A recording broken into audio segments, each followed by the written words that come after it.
Ladies and gentlemen, distinguished guests, fellow citizens, I want to thank you for joining us today, and I want to thank Kenny Claywell and Ashley for inviting me to MC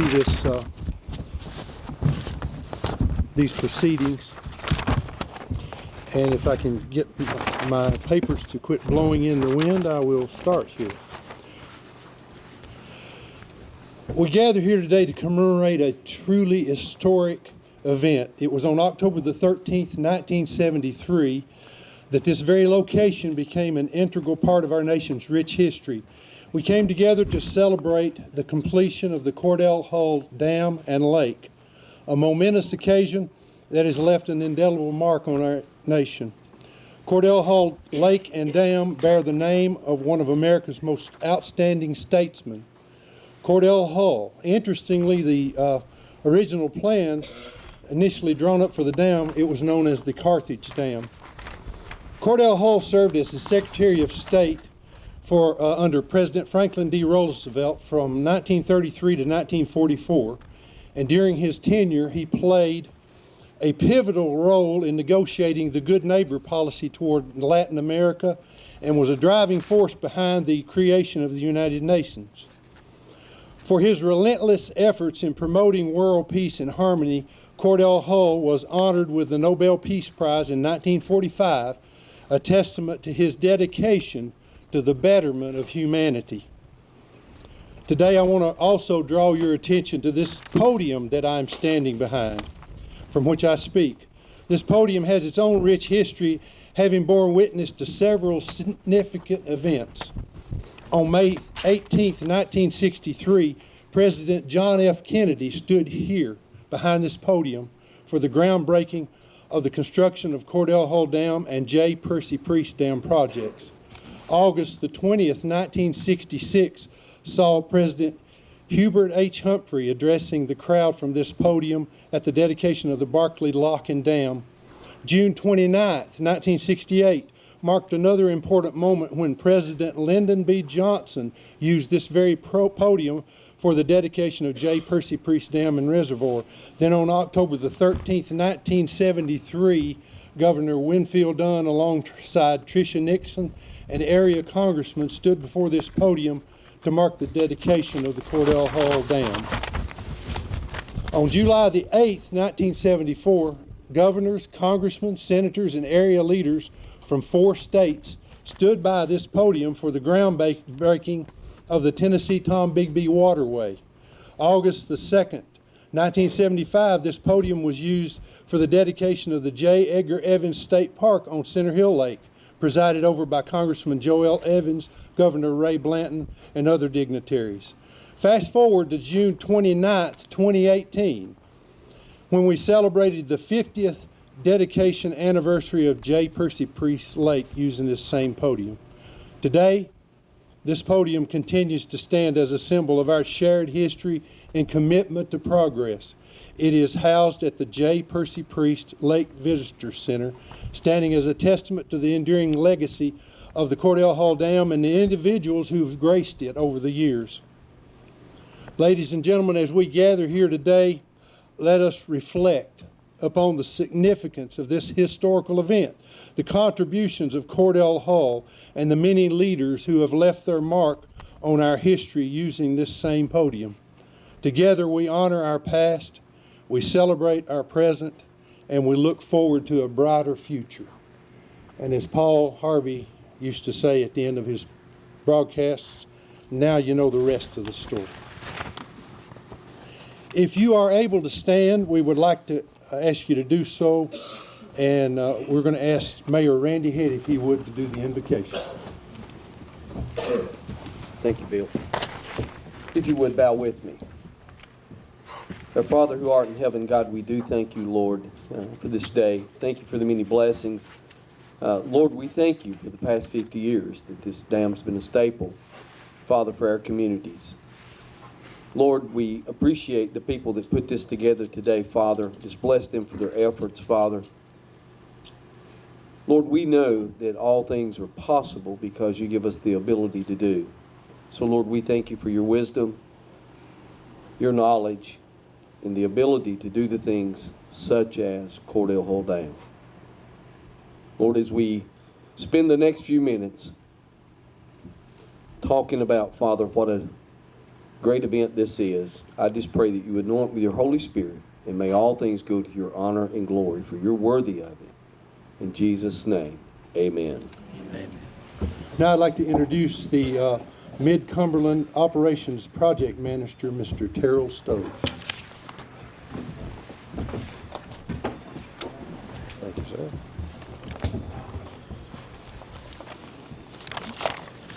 Good afternoon, everyone. I'm going to have to hold that up close. Good afternoon, everyone. I appreciate y'all coming out today.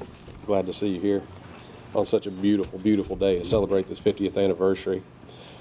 I've been asked to talk to you just a little bit today about, I'm going to give a very brief history. I'm going to try to sum up a 250-ish year history of the Corps of Engineers in just a few minutes. So I'm going to leave a few details out and just hit a few high points for you, and then talk a little bit about just how the Corps of Engineers fits into our community here in the Nashville district. So the Corps of Engineers was formed originally in 1775, and it began as an organization that was formed to build fortifications in support of the Revolutionary War.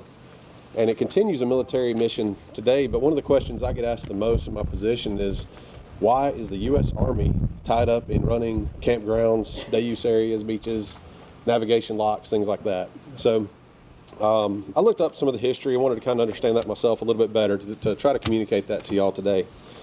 So again, the Corps was formed in the 1775, and through the 1800s, it was still continued that military support mission, building fortifications, but also started to map a lot of the American West, a lot of those wild areas that we love to watch so many movies about. Corps of Engineers started to map that area. Also started to build harbors and lighthouses, jetties and piers, and mapped our inland navigation channels for transportation, both in support of the war effort, but also for commercial goods. The Corps also started to construct water supply facilities, roads, and railways. And in 1879, flood control was authorized for the first time as a mission for the Corps of Engineers. As we passed into the 1900s, the Corps continued constructing canals and navigation systems for national defense support, but also for interstate commerce shipments. They also constructed levees for flood control, bridges, roads, and railroads. Early in the 1900s, hydropower, including private facilities, began to grow and be developed, and there was a need to have some federal oversight to help protect those interstate waterways for the interstate commerce. Excuse me. The Corps also began to develop its own hydropower facilities to provide low-cost energy source for the public. In 1936, the Flood Control Act was passed, which was what first authorized the Corps of Engineers to construct reservoirs. And if you're going to build reservoirs, you might as well go ahead and take care of the land that you're setting aside for that flood control mission. So we ended up with an environmental stewardship mission to manage those lands. And we've got these public lands available for the people. We should probably build some recreation facilities for them to enjoy that area. So it kind of evolved over time. And in the 1950s to 70s, we started to see a lot more Corps of Engineers hydropower facilities being built, including Cordell Hull Dam that was built, completed in 1973. So through that evolution over time, our missions ended up becoming hydropower production, navigation, flood risk management, recreation, environmental stewardship, and we even have an emergency response mission that started with flood response on the Mississippi River. And it's now grown to what we know now as FEMA, the Federal Emergency Management Agency, responding to tornadoes, hurricanes, and other disasters around the country and internationally. Excuse me. So how does that fit in with our community here? We have all of those missions that we see in the Nashville district and especially here at Cordell Hull Lake. But around our district, we have 9 hydropower plant facilities that include 28 units. They produce 3.3 billion kilowatt hours of electricity per year, which actually adds up to be about 4.5% of the nationwide hydropower that USACE produces, just right here in the Nashville district. And our boundaries in the Nashville district go all the way from Paducah, Kentucky, over in western Kentucky, down to Nashville, and then on up to Somerset, Kentucky. So a pretty large area that's covered in quite a few communities in that range. It also includes 14 navigation locks. There are 4 on the Cumberland River and 10 more on the Tennessee River. And on those 14 locks, we ship $7.9 billion worth of cargo annually. Shipping by one barge is equal to, or is the equivalent of 70 18-wheeler trucks going down the highway. So it's far more efficient than highway shipping, thus the importance of our navigation waterways. By reducing those numbers of trucks, we're also reducing the emissions, the fuel consumption, and shipping by barge is far safer than shipping with those 18-wheelers on the highways. These dams also include 40 spillway gates with almost 13 million acre-feet of storage for flood control. That directly protects about 250,000 people. In 2022, the Cumberland River projects alone prevented $452.9 million worth of flood damage in the Nashville District, and in the last 3 years has prevented $3.6 billion worth of flood damage. Part of our recreation mission, the Nashville District has 25 campgrounds available to the public, 72 day use areas, 57 marinas on our lakes, and 8 state parks that make use of Corps of Engineers lands. That accounts for 21.7 million visits per year, just in the Nashville District alone. And that's $820 million worth of money spent in local communities. That comes from boats, camper sales, fuel, ice, groceries. People that come to our campgrounds spend time in local communities. They go and visit some of the local sites, spend money in hotels. We got a whole lot of fishermen here. They go buy a lot of bait every year, and that adds up to a lot of money. But it comes from a variety of places they're spending that money in the community and contributes to the local economies. We also, one of our big missions that we have in that recreation, as a submission of the recreation mission, is we really look after water safety. Obviously, if you're going to have a water resource, we have a lot of people that come out and visit, and that can be a dangerous resource. So our park rangers, who you see seated over here to my left, they spend a lot of time out with the public, meeting our visitors out in the parks, and they preach water safety. It's not just to our kids, but to our adults as well. So I'm going to take that moment now and tell you, wear your life jacket when you're out boating on the lake, please. Be safe out there and watch out for other boaters and know the rules of the road. As part of our environmental stewardship mission, in Nashville District, we manage over 3,000 miles of boundary line. And that includes over 1,300 cultural resource sites that are protected and 72 federal and state listed species that are protected on those lands. One of the big contributors that we have to the community also includes our water safety agreements our water supply agreements. At 8 of our lakes, we have 28 separate agreements, and that's 28 separate communities that are served by Core Lakes in the Nashville District. And lastly, I want to close with, we see we're celebrating a 50-year-old lake here. We have several that are approaching 60, 70 years and aging in infrastructure, because most of these dams were built back in the early 1900s or mid 1900s. And with that comes the need to manage, to maintain those, and then oftentimes to update those facilities. With increasing costs, budgets become a challenge, and it's hard to execute that mission on our own. So we have to get creative and reach out to partnerships and volunteers, work with our local communities, work with the state agencies, and we find creative solutions to meet those maintenance needs.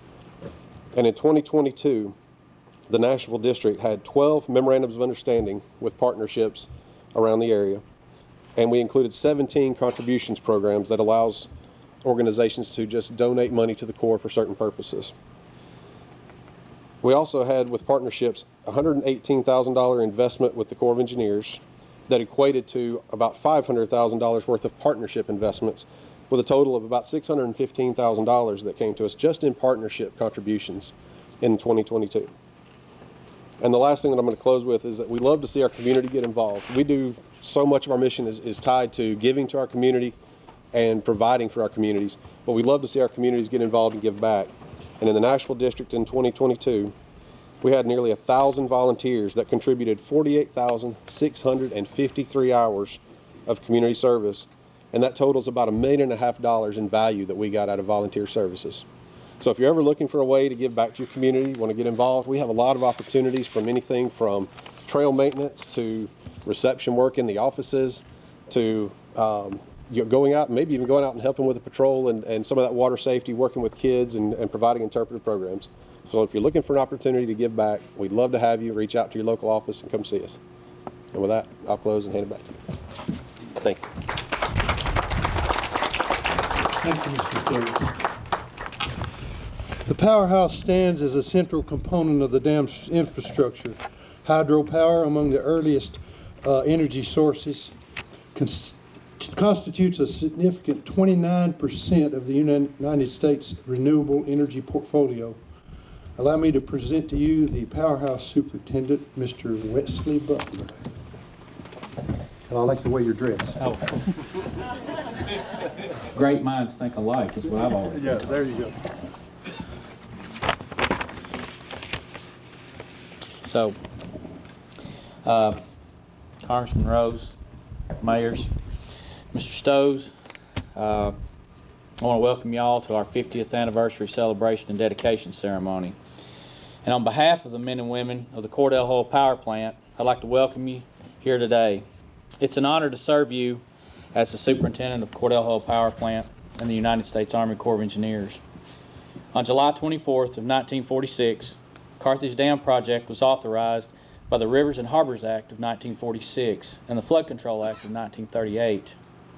It had an estimated cost of just $41.8 million. In 1958, Congress authorized the dam primarily for hydropower, navigation, recreation, and environmental stewardship.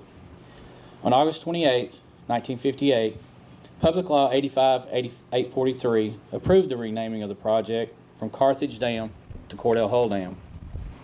And on May 18, 1963, from this very podium, which Mr. Woodard so graciously told us a while ago, President John F. Kennedy initiated the first dynamite detonation for Cordell Hull Dam after giving a speech at Vanderbilt University.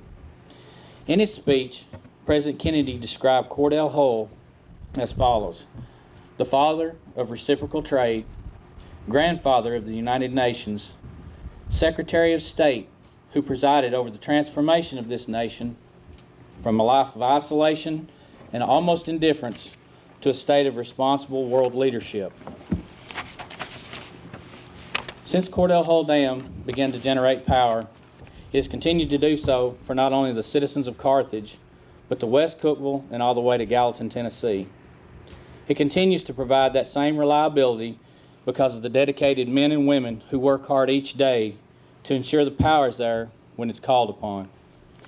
Everyone from the operators who oversee the day-to-day operations of starting and stopping units, to the mechanics and electricians who perform servicing and maintenance to the generators, breakers, and spillway gates. The administrative professionals who handle the enormous amount of paperwork required to meet the demands of those day-to-day operations. And the managers who oversee the project to ensure that we not only meet our customers' expectations, but that we are also good stewards of your taxpayer dollars. All the people that I've just mentioned above know that without us working together, along with TVA, Water Management, and SEPA, which is our power marketing agency, we cannot accomplish our mission of supplying reliable hydropower and providing flood control operations for the people of not only Smith County, but the surrounding counties as well. This dedicated group of men and women come to work each day, no matter the circumstances, whether it be COVID, snow, storms, or anything else you can think of. They are here doing their job to the best of their ability every day for you, the customer. This wind's wreaking havoc. Sorry, folks. So I've talked a little about the past, but what about the future? How do we meet the growing demand for electricity to run everything from our homes, cell phones, computers, and even now as we look to power our cars?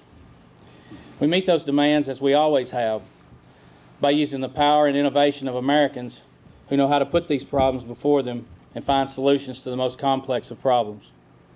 The Corps of Engineers looks to meet not only those demands for the citizens of Smith County and this great state, but also to the rest of the nation, wherever hydropower is relied upon.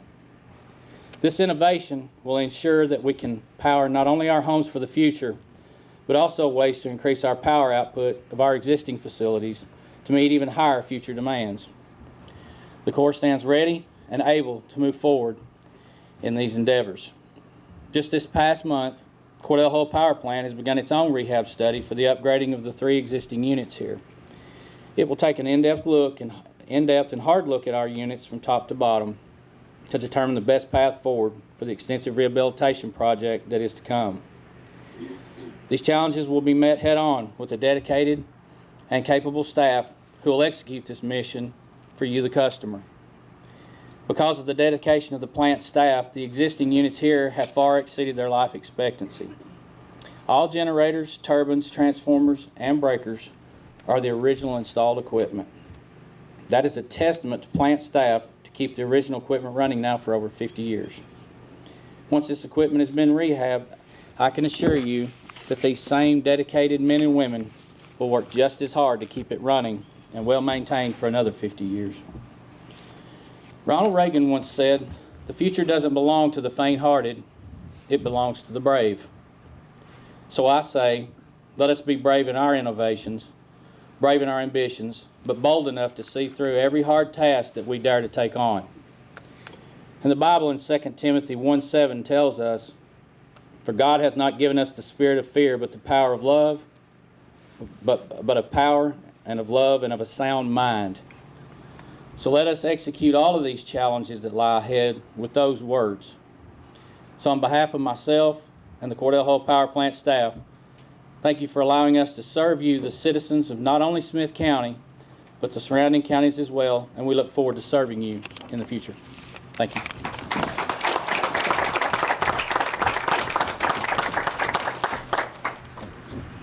The Defeated Creek Campground and Salt Lick Creek campgrounds contribute significantly to the well-being of the neighboring Tennessee communities. Defeated Creek Campground is among the top 5 in the U.S. Army Corps of Engineers facilities nationwide.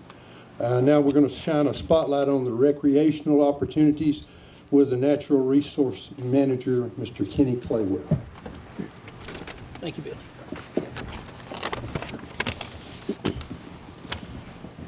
Good afternoon, everyone. I'm Kenny Claywell, the Natural Resource Manager here at Cordell Hull Lake, and I'm honored to stand before you today as part of the 50th anniversary commemoration of Cordell Hull Lock and Dam Project. As we've talked about, the original dedication took place on this same location 50 years ago in October of 1973. And I'm sure a lot of you probably wondered on the drive in here, could we have picked a more desolate place or a more curvy road? But there was a reason for that, and the original dedication was here, and there's no better place to have the 50th than at that same location. That's right. With that, Cordell Hull Lake is 72 miles long and lies in Smith, Jackson, Clay, and Putnam counties in Tennessee, and even in Monroe County in Kentucky. The first tract of land acquired for Cordell Hull project was tract COR-100. Consisting of 157.5 acres acquired from Mr. I.G. and Miss Lois Bennett on May 14, 1963, which was only 4 days prior to when John F. Kennedy detonated the first charge of dynamite from Vanderbilt University, has been mentioned. So you can see the timing on everything always seems to be perfect. We are currently standing on a portion of that tract of land today. And with that, an additional 1,233 tracts of land were acquired, totaling 26,703 acres of fee property and 441 acres of easement lands over the next 8 years. The acquisition of property for Cordell Hull Lake created contention among the rural communities of the area. At that time, most property owners were farmers, and the acquisition of property meant taking away their best river bottom lands and their primary source of income. 2 other tracts I would like to reference are tract COR-229, which consisted of 112 acres, and COR-231, which consisted of 124 acres. These tracts were previously owned by Mr. Horace West and Mr. Garland Chambers, respectively. These tracts consisted of river bottoms, tobacco barns, springs for water, stock barns, and ultimately their homes, symbolizing the way of life for the communities of Cordell Hull Lake in 1963. From there, who would have ever imagined 60 years later these tracts of land would be the current site for Defeated Creek Campground, which opened on May 18, 1974.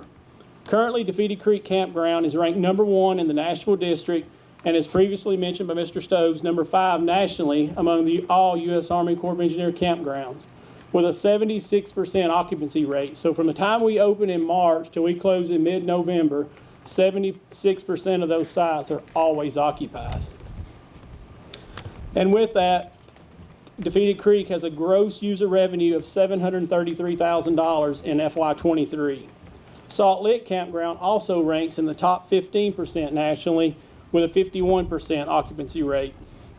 Since 2020, and everybody knows what's significant about 2020, but outdoor recreation at Cordell Hole Lake has steadily risen, with visitation increasing from approximately 750,000 annually to 740,000 annual visits. And with that, gross revenues have also continued to rise, with the lake exceeding $1 million in user revenues for the first time in history this year. This money goes directly back to the U.S. Treasury and then is reappropriated through the congressional budget process. In FY21, the economic impact of Cordell Hall to the local communities was $39 million, and that impacts areas such as Smith and Jackson counties directly. The Corps of Engineers at Cordell Hole Lake operate 2 campgrounds, Defeated Creek and Salt Lick, with a combined 305 campsites, 6 recreation areas, 22 launching ramps, 72 picnic sites, 7 group shelters, and an amazing 6 trails totaling 115 miles of trails throughout the project. Additionally, the Corps administers recreational leases with Smith and Jackson counties and the city of Salina, along with a license to the state of Tennessee for wildlife management purposes. The lake has 2 commercial marinas, Defeated Creek Marina and Wildwood Resort and Marina, that provide a variety of services such as fuel, boat moorage, boat rentals, fishing and marine supplies, lodging, restaurants, snack bars, restrooms, and lake access. And I just have to point this out. My daughter told me I left out ice cream. So if anybody's been to Wildwood, you know what we're talking about. It's really good ice cream, and Defeated also. And Defeated's a calzone. So, you know, I hate to talk about food, but as you can tell, I like to eat. So that's 2 of my favorite places. You know, and with that, in addition, there's 2 group camps here, Camp Discovery, which is operated by the Tennessee JCs, and then Hope Hollow Camp, which used to be the Girl Scout camp. These outstanding recreational opportunities are a testament to the popularity of this lake and a credit to everyone who recreates here. Next, I would like to recognize a newly established and important organization here at Cordell Hole Lake, the Friends of Cordell Hole Lake, which just began this year, which is a nonprofit group of volunteers that supports environmental stewardship and hosts recreational activities around the lake. They have been instrumental in supporting activities such as today's dedication event, National Public Lands Day, our annual youth fishing rodeo and youth deer hunts, as well as trail hikes on the Bowerwaller Gap Trail, and help support and build the newly established Periwinkle Trail in Granville. Representing the Friends today is their chairperson, Miss Natasha Dean, who will be speaking later. I encourage those of you who are not members of this group to please see them at their table today to learn more about getting involved in supporting Cordell Hole Lake. Finally, I would like to introduce our next speaker, who is retired Cordell Hole Park Ranger, Mr. Gerald Lee. Mr. Lee is going to share a unique personal perspective of what it was like being the first Cordell Hole Lake Park Ranger, working the inaugural dedication 50 years ago, and his experiences working with the individuals and communities directly affected as they sacrificed for the development of Cordell Hole Lock and Dam project. As Mr. Lee comes forward, let's please give him a warm welcome.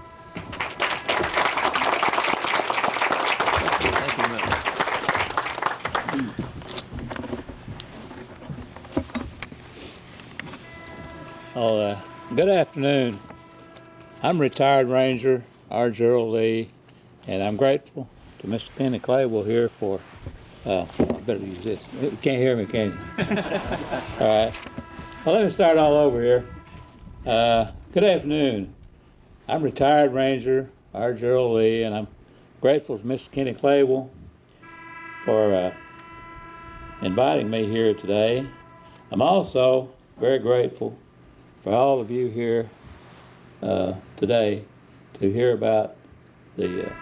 We're going to start today talking about the early days, or yesteryear, before impoundment and before the dedication 50 years ago. I'm wearing my old Ranger uniform today, and it does fit somewhat. So. I retired in 2004 with over 37 years of service. I was raised, let me give a little background. I was raised on a rural family farm in Overton County, located near Rickman, Tennessee. And at the head of Roaring River, which is a tributary of Cordell Hull Lake. It runs down and runs into the lake at Gainesboro, Tennessee.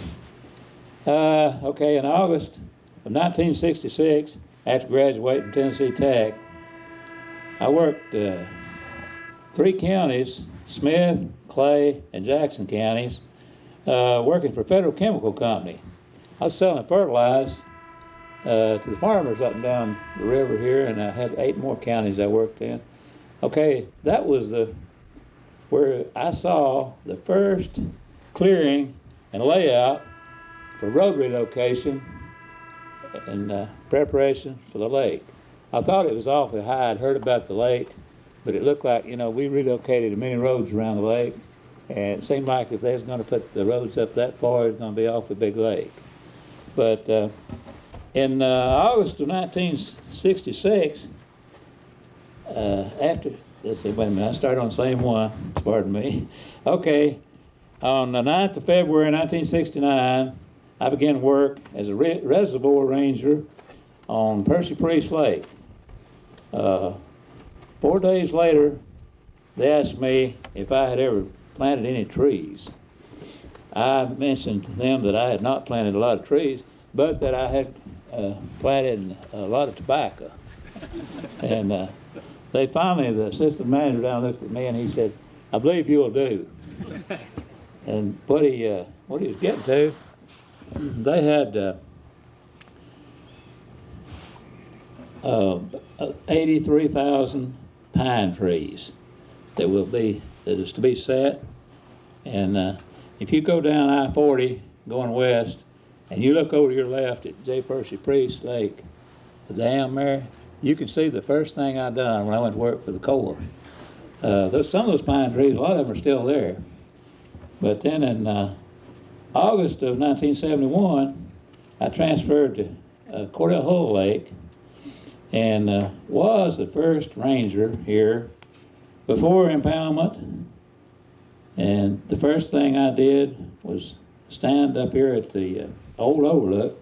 That's right straight behind us here in this big gap up here. They had a temporary board up there right over the dam, and they had a lot of information on the board there. It told about building the dam, how big it was, and all that stuff. Now that's not the overlook that's up there now. That overlook wasn't there. So I continue to look at the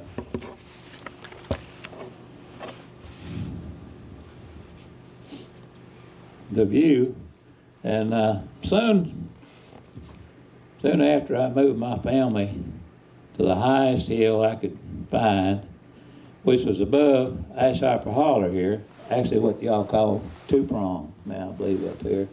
And my mother-in-law come up to visit us one time, and I drove her up on top of the hill where we were going to build the house. And I thought she was going to jump out of the car. She was very upset, and she was horrified. She said, "If you'll get rid of this place up here, and I'll buy you a house over in town." Nobody had a house up here on top of these hills back in those days.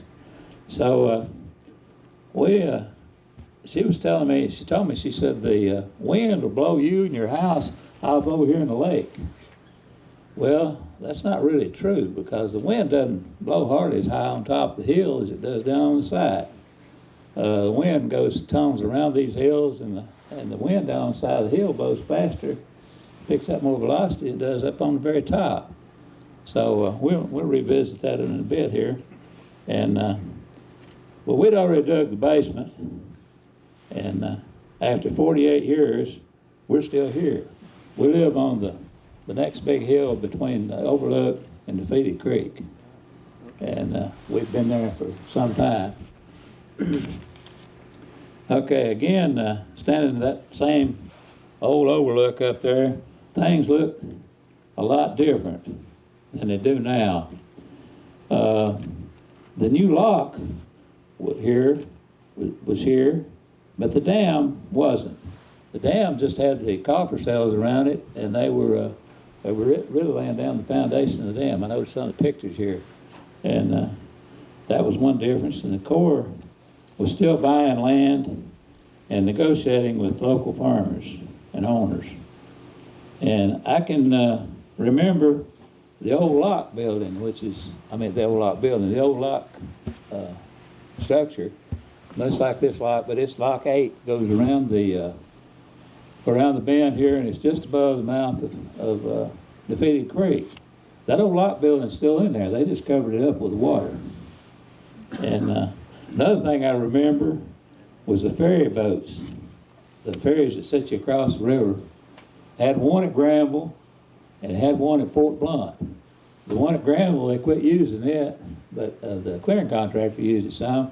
But the one at Fort Blunt stayed in effect for a long time. I crossed it many times. It set you across from Smith's Bend over around the area of Flinslet Creek and go up Big Branch that way. Let's see, the next thing here is we did a lot of riverboat, patrolling in a boat down the river before the lake was impounded. And we had to go downstream because the water was shallow in places. So we had to get out of the boat, wade the river, put the bow rope over your shoulder, and drag the boat down over the shoals. I remember one place in particular, real shallow, right above Frank Clement Bridge. And it wasn't ankle deep in there at a time of the year like this. And we had to do a lot of that. Another thing we had in the river was those old, I call them weirs or wing walls. And the reason they had those in there, they was like just a pile of rocks, a little short dam that they built from the outside of the bend as you go around over to the other side. And the reason for them, they put them in there so back in the old steamboat days, they would raise the river up where it would be navigable for the old paddle boats to get up and down the river. And the only thing it done for us was we tore up a lot of lower units and props on our boats, because you didn't know right where they were, and there was several of them. The river starts cutting on the right-hand side of the river just as you go around the bend. And if you stop there, slow that down and go towards the inside of the bend, you'll raise the river enough till the old river boats could get up and down the river. Let's see, in October 1973, we had the dedication here. And my job was to stop and screen people back out here next to where the government line starts at the road out here ways. And we stopped everybody, and we was more or less asking them, well, what they were going to do down here, whether they was going to go fishing or if they was going to the dedication. It was mainly a security check. Yeah, we had security back in those days. We was kind of checking everybody out and asking pretty much what they were doing down here. So, but my main thing I was doing, I was kind of watching for Dolly. But Dolly didn't come in that way. If she did, I didn't see her. But anyway, I did get to see Tricia Nixon and her entourage come in, and those big things at the checkpoint that I was staying at there. The next thing is we'll go after continuing what we done after dedication. Resource management and the Rangers were involved in laying out the campgrounds, the public use areas, the horse trails. Well, we built a big horse trail over in past Granville there down Holman's Bend. And on it, I think they have a picture of them out here. And that was another job assignment I had, was to lay out the horse trail and that sort of thing. And the other thing was walking trails. Very instrumental in helping with the Bearwater Gap hiking trail. As a matter of fact, I got to name it. It's right below my house. And it's something that I do every morning. I get up, I see the lake, And every night when I go to bed, I see it. So I've kind of settled over there. And the lake's been a big influence on me. Okay, I've very much enjoyed being a part of the development and the stewardship of the public use facilities here around the lake, and hope that a lot of people will use it from now for quite a while. And mainly I want to thank you for listening and for being here today.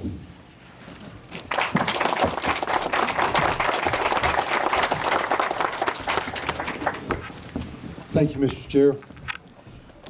Deeply appreciate you sharing those firsthand historical insights.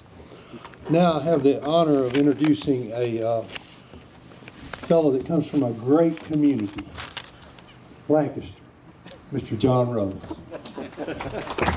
Thank you.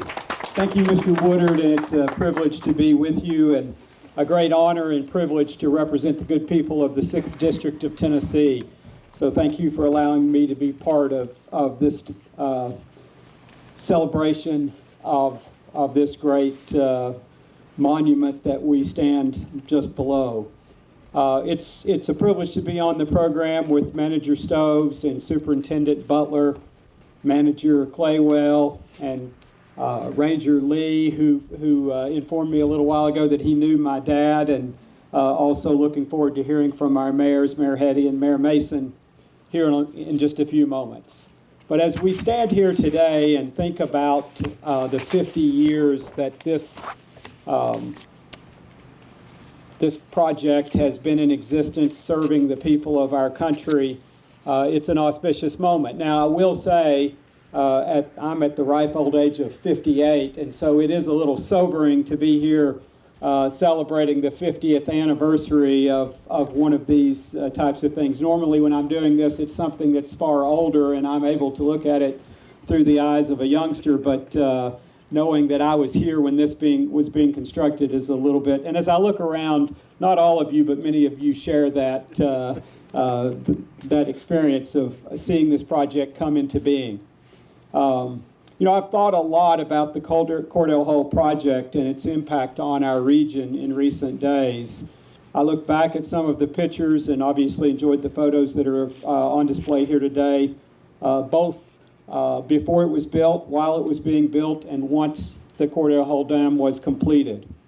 I also found photos from the actual dedication ceremony, and I know there are a few over here that took place here 50 years ago.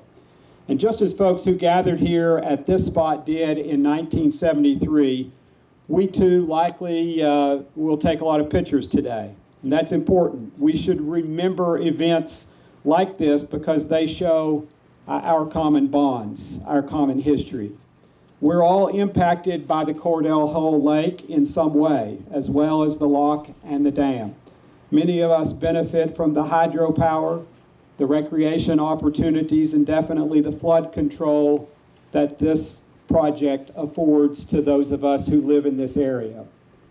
Just this past week, my sons, along with their grandparents, enjoyed camping at the defeated campground. And it is truly one of those assets that is a treasure to those of us who live in this region, and one of the things that this region is known for far beyond our local area.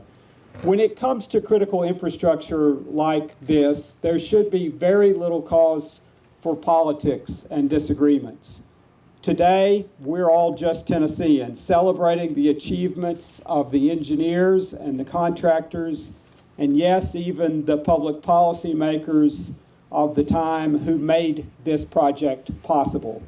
Obviously, Cordell Hole, named after one of our most famous and distinguished Tennesseans who once served in the position that I am privileged to serve in today, and who cut a wide swath in his time. In my office in Washington, I have a walking stick that was used by Cordell Hole and was given to my grandfather. So every day when I see that, I think of this man and this place, and am proud to be a product of the Upper Cumberland. My parents, my father and his family were from Smith County, cousins to Mr. Woodard, who's been speaking already, and my mom grew up upstream from here. In fact, her father, when she announced to him that she was planning to marry my father, he said, "Well, you've just gone downstream for the whole family." And you know, as we think about this project and its importance, it's often that you hear politicians, public servants talk about investments, about how they're in reality spending your money on something that they deem to be appropriate, and they call those projects, that spending, investments very often. But in reality, very few of the dollars, your tax dollars that public servants and politicians spend are really investments. Mostly it's just spending. But the money spent on the Cordell Hull project was indeed, I would tell you, and the money that we continue to spend, an investment. We all see the benefits of this project and how it has served the region for many, many years. And I would tell you it is a testament to the greatness of this country that our forebears saw fit to build projects like Cordell Hull that have served the many purposes that you've already heard described today. I want to give you a little bit more of a snapshot. Some of this you've already heard various versions of, but just in fiscal year 2021, Cordell Hull Lake brought in 750,000 visitors to our area. $39 million in tourism spending to the regional economy. That's a testament to the visionaries who saw the potential of this site in the late 1950s. And yet I'd still argue those numbers are only snapshots that don't tell the full story. How many people have relocated to Tennessee or Middle Tennessee specifically to be closer to this lake? How many businesses decided to set up shop in this area along the Cumberland River because of the ease of access brought about by the lock that is behind us and by the project that we are celebrating today? How many families finally made the decision to invest in a boat to keep at one of the nearby marinas because of this lake? How many communities, homes, businesses, and schools were spared flood damage because of the flood prevention provided by this project? How many lessons learned from this project resulted in improvements to future infrastructure projects around our country? How many meals did the project provide for families over these many years, and how many jobs has it created during that time? And I want to take just a moment of personal privilege and just say a word about our Corps Rangers and how sharp they look today. Join me in giving them a big round of applause for the work that they do. You know, some of the statistics or some of the questions that I just posed about how many positive benefits we can trace to this project could be answered with just a little digging, with just a little gathering of statistics. But the statistics and pictures are unable to fully describe how different life became for Middle Tennesseans once this project was finished. Many of us may not fully appreciate how blessed we are to have this resource. Just as we don't spend much time thinking about other great infrastructure projects like our interstate highway system that we serve, that we use every day, and that have made our way of life better. Here's another snapshot. Cordell Hull Dam's 3 hydropower units produced the 350 million kilowatt hours of electricity that power much of our area. That's a lot of power. For reference, a 100-watt light bulb uses 1 kilowatt hour of energy in 10 hours. And the Tennessee Valley Authority has another 106 hydropower units in its energy portfolio. That's a lot of really clean energy for our time, and we have our forebears to thank. As a member of Congress, hydropower plants like this one are part of the reason I support an all of the above approach to powering our everyday lives. Adding this tool to our toolkit 50 years ago not only continues to keep energy prices low for families all across Tennessee, but it helps ensure that we can meet the growing demand. I'm honored not only for the privilege of representing the 6th District in Washington, but also that my district includes this transformative project. And I want to thank the Nashville District of the U.S. Army Corps of Engineers for the invitation to be part of today's festivities. You do a lot to keep our nation moving forward. And I also want to thank the members of the Friends of Cordell Hull Lake for being here and for what you do to help preserve this great resource. Thank you to all of you for being here to take time to remember the achievements of a foregone era. Your work ensures that future generations will have more than just pictures, more than just snapshots of why we are so blessed to have this resource in our backyard. You know, as I stand here today and as we reflect upon much of the controversy and conflict that we hear about as we watch the news in our time, it is projects like these that serve as testaments to the greatness of our country and the greatness of the greatest generation that conceived these projects and brought them into being. We have to be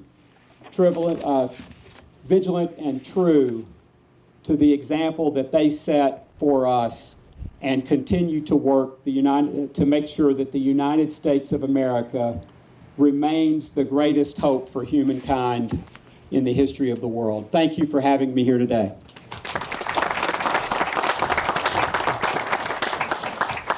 Thank you, Congressman Rose. And now, Jackson County Mayor Randy Eddy. Thank you so much. At this point, I think we're going to, Jeff, me and you're going to end up throwing our notes away. They've used all the good stuff. It is an honor to be here today, to be up here with such distinguished people. It is truly an honor. I do have notes. I'm going to begin, I'm going to do something different than my notes. In the late 1960s, so I was 9 years old at the dedication, so I'm 1 year older than you, John, our Congressman Rose. I can remember living in the late 60s. We lived on a dairy farm in the Free State community of Jackson County. My dad and my brother and I, and we milked 50 head of Jersey cows twice a day. We had corn for silage, a little over 100-acre farm, and a home. And I can remember when we had to move. I didn't understand it, but I was like, why do we have to move? I loved being on that farm. I loved going down and helping Dad. We had an old Ford truck, and he had a granny gear, and some of you know what a granny gear is. And he put it in granny gear, and I would get in the truck and stand on the seat and drive. And he would walk, and my brother would be in there with me. Oh, the days. Yes.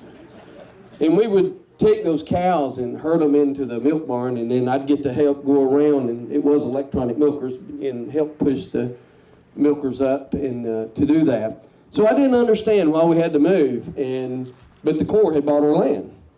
They were flooding, or the U.S. government, they were flooding the river, and it took all of that good cropland, Kenny.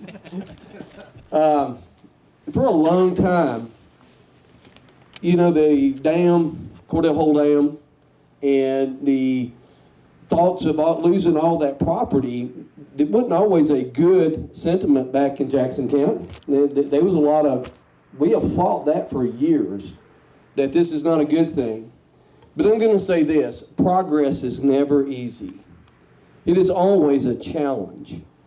And true leadership will lead even when it's hard times, when it's hard to get it done. And I know back then they fought a hard fight in getting that land because those farmers did not want to give that land up. But I look back today, and I'm as Congressman Rose said, thank you to the people who had the foresight to do what was important for our communities. in the long run.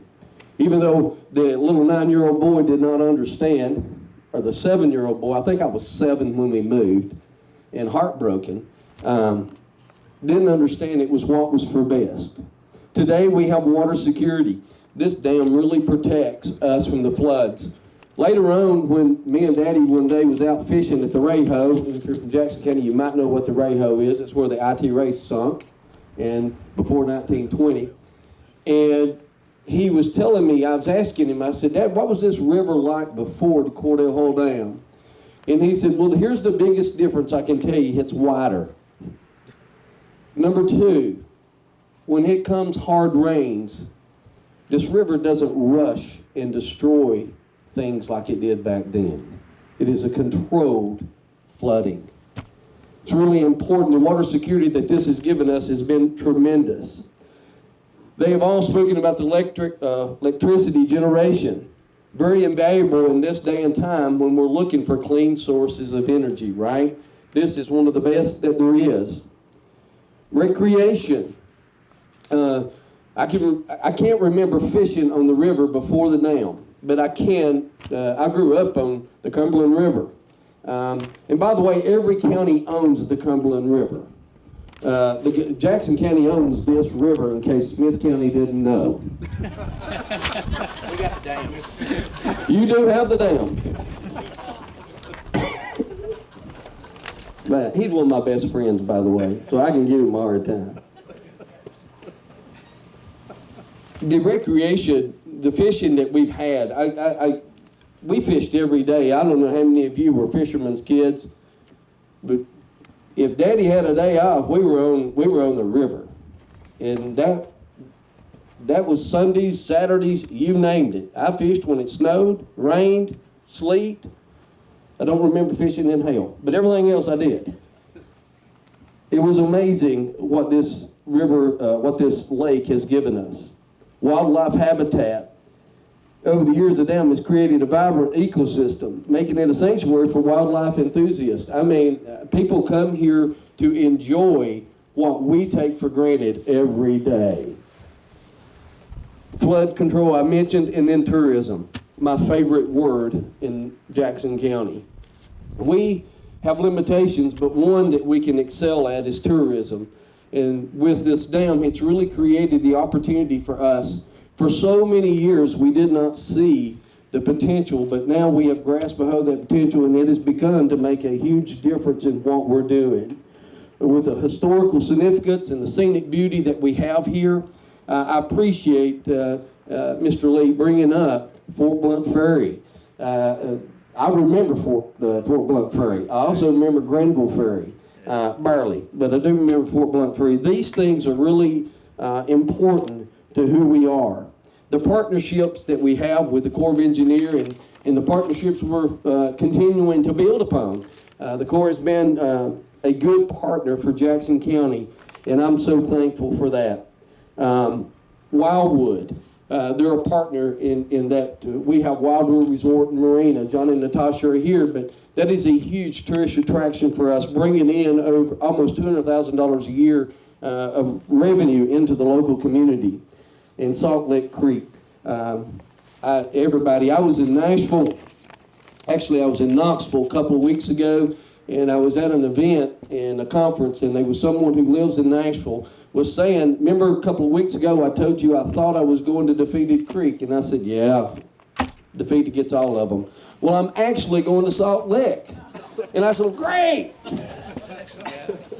Do not stop at that dollar store on the way to Salt Lick. Go to Salt Lick and then drive to Gainesboro and go to the dollar store. Yes, I would do that. This is a wonderful day. I was not here 50 years ago, but I am thankful today that I'm here, being a part of this dedication and this celebration of what this has meant.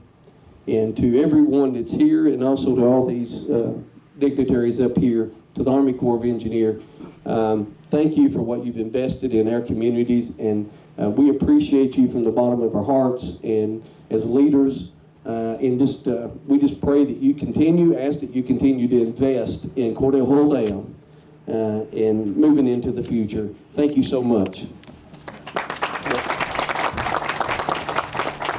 Thank you, Mayor Henning. Just a personal observation, we have some great mayors in this region, and this is two of them. And I get to introduce the other one from the great county of Smith, Jeff Mason. Thank you, Billy. Thank you for that. Thank you, Mr. Claywell, for inviting me to speak today. Not sure what kind of funeral he did, but he was fired up when he got here, so. Exactly. As Randy said, when you go last, everybody has already said what you have wrote down, but I worked really hard to do this, so you're going to get to hear me stumble over some of the same things that was been said. So today we gather here on the banks of this beautiful Cumberland River to commemorate a remarkable milestone in our county, state, and nation's history, the 50th anniversary of the Cordell Hull Dam. This momentous occasion allows us to reflect on the incredible journey of progress and transformation that this dam has brought to our beloved Smith County, Tennessee. Half a century ago, in the spirit of innovation and cooperation, the Cordell Hull Dam was constructed. It stands today as a testament to the vision, determination of the people of the federal, state, local governments, along with the Corps of Engineers. A symbol of our ability to harness our nature's resources for the greater good of our county, state, and its people. Named after the great Cordell Hull, a native Tennessean and a one-time Smith County resident who served as Secretary of State under Franklin Delano Roosevelt. This dam has been more than just a structure of concrete and steel. It has been a lifeline for our communities, a guardian against floods, and a provider of energy and a hub for recreation and tourism. One of the most significant achievements of the Cordell Hull Dam is flood control. Its construction has saved countless lives and protected countless properties from the devastating floods that once ravaged our region. The dam's ability to manage the flow of the Cumberland River has been a testament to human ingenuity and the guardian of our communities. Additionally, the Cordell Hull Dam has contributed significantly to our state's energy needs. Its hydroelectric power generation has provided sustainable electricity to countless homes and businesses. It stands as a beacon to our commitment to help our citizens with the basic need of a reliable energy source. But this dam is just not about utility. It's also about leisure and recreation. This reservoir it created, known as Cordell Hull Lake, has become a hub for boating, fishing, camping, and wildlife enthusiasts.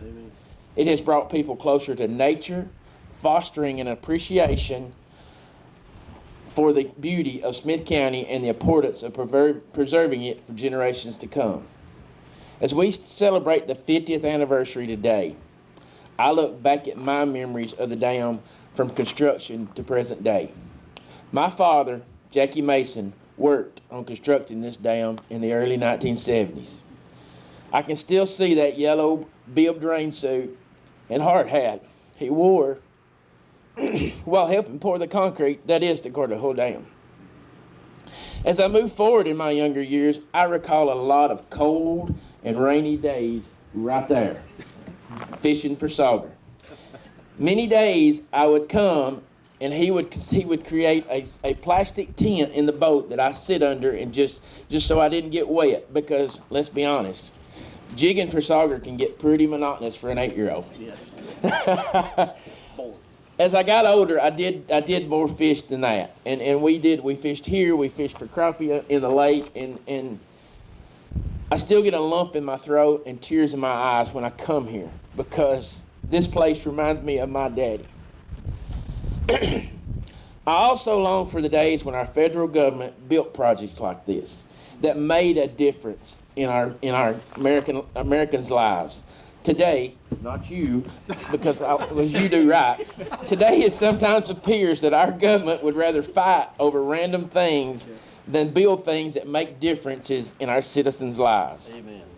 So in conclusion, This Cordell Hull Dam has been a source of pride and progress for our great county for the past 5 decades. It has shaped our communities, powered our homes, protected us from disaster, and brought us closer to the natural beauty of Smith County, Tennessee.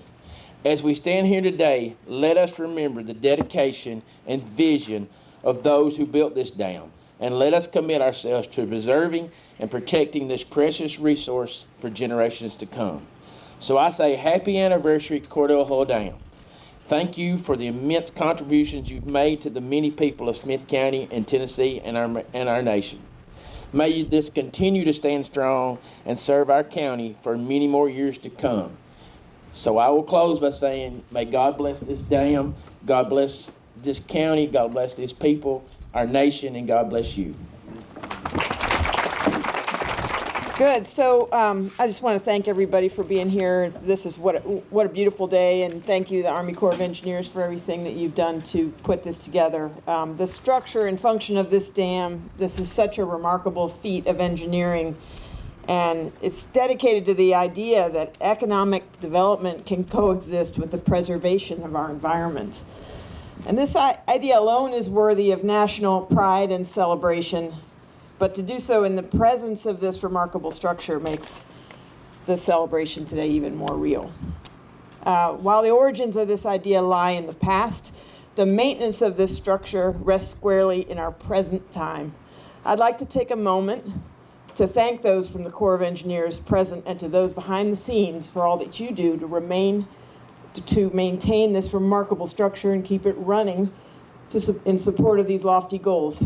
Thank you, Terrell, Wesley, Kenny, Marcus, Ashley, Brad, for your work in supporting the dam, the wildlife of the lake, and the surrounding communities each and every day. We see you, and we appreciate your dedication and hard work. The Friends of Cordell Hull Lake is a nonprofit corporate entity that represents this community's structured partnership with the Army Corps of Engineers. Formed in late 2021 with founding of 5 board members and support of our county mayors, Randy Hetty and Jeff Mason. Our task was to set a mission for the organization and to do the legal work required to form a nonprofit corporation, broadening the reach and capabilities of this federal project into our community. Now, 2023, being recognized by both the state of Tennessee and the federal government, the Friends Group consists of 7 board members, including myself, Billy Woodard, Olga Bedingfield, who's here, Lizzie Chambers, Doug Stafford, and David Rasmussen, Bradley Potts, who serves as our representative of the Army Corps. And our stated mission is to support the recreational and educational use of the Cordell Hull Lake, to bring attention to the natural beauty and friendliness of the communities and businesses around the lake, and to protect and care for the lake and its surroundings for the benefit of generations to come. Translation: we are the community arm of this incredible feat of engineering that we're looking at and celebrating today.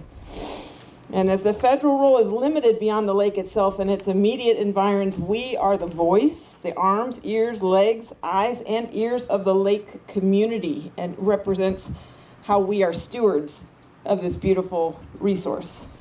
So I'd like to thank our county mayors, Randy Hetty and Jeff Mason, for your support and encouragement of the Friends Group. Thank you to John Rose for being here today and representing us in the 6th Congressional District.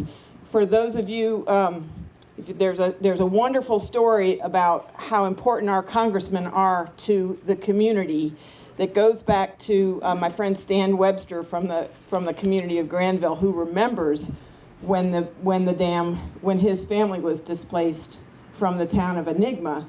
So Stan helped us with the blazing of the Periwinkle Trail, which spans, goes from Wildwood Marina to Indian Creek Campground, Jackson County over to Smith County. And there's an old roadbed there that the trail goes along called the Enigma Road. And that, Stan, when he was helping us, he said, you know, I used to burn this road up on my bicycle, and I would go by this person's house and the Clemens house, and I would get lemonade, and I would keep going. And he said, you know, when the lake was built, many of those families' farms were displaced, And this road became part of the property of the U.S. Army, of the Army Corps of Engineers. And as a testament, you know, what they did was they worked with their congressman at the time, because the danger was that losing that road was going to cut the town of Enigma off from all the river commerce and the commerce from the south. And so they worked together with their congressman to get a new Enigma road built, and the community was maintained. So both the Webster family and the Clemens family, like the Hetty family and others, after they moved, they did remain a vital part of the community. And that is the kind of grit and grace that brings families like ours, attracts families like ours to this area. And I just want to say it's a remarkable thing, and we need our congressman, and so thank you for being here, and thank you for these wonderful stories about the past, which inform our present. If you live in this community, we want you to be involved with the Friends Group. So join us. We have an event next month, November the 11th, at Defeated Creek Campground. We're going to do a lake cleanup in that area, starting at 9 a.m., and we will then have a lunch for volunteers, and we will have our annual meeting.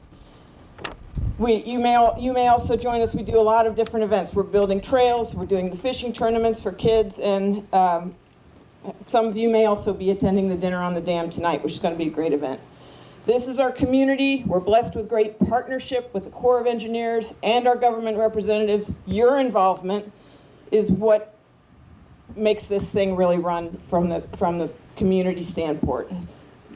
We need financial support as well, so please do contribute to us by visiting www.Friends of Cordell Hull Lake. Sorry that we don't have a table today. We do need volunteers. If you step up, want to talk about being a volunteer, you may talk to me or Olga Bedingfield or Billy Woodard. We'd be happy to let you know how you can get involved. Thank you so much.